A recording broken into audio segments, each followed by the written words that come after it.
उद्या डोंगरे दिसला तर तुम्हाला सस्पेंड करणार. इमिजिएट ताबडतोब करा.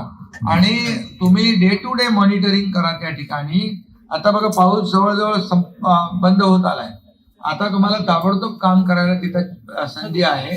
आणि मार्च पर्यंत तुमचा तो पिरियड त्यांना आहे ना, मार्चच्या अगोदर तुम्ही हे काम करून टाका. आणि जे डीएलपी मध्ये जी जबाबदारी आहे ती त्यांच्याकडून करून घ्या इमिजिएट. आणि कलेक्टर तुम्ही याच्यामध्ये मॉनिटरिंग करा या रस्त्याबद्दल.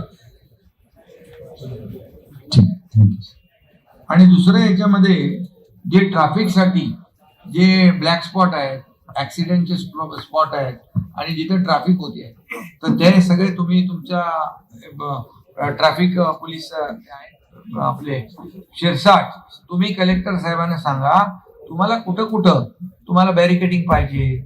आपल्याला बघा short term, mid term, long term काम करायचं आहे. एकदम तुम्ही सांगाल कॉन्क्रीटचे रोड तर लगेच एका महिन्यात होणार नाही, ते पण करू आपण. पण तुम्हाला आता ताबडतोब समजा काही ठिकाणी कट असतील, त्या कटवर ट्रॅफिक होत असेल तर तो तुम्हाला कट बंद करायला लागेल.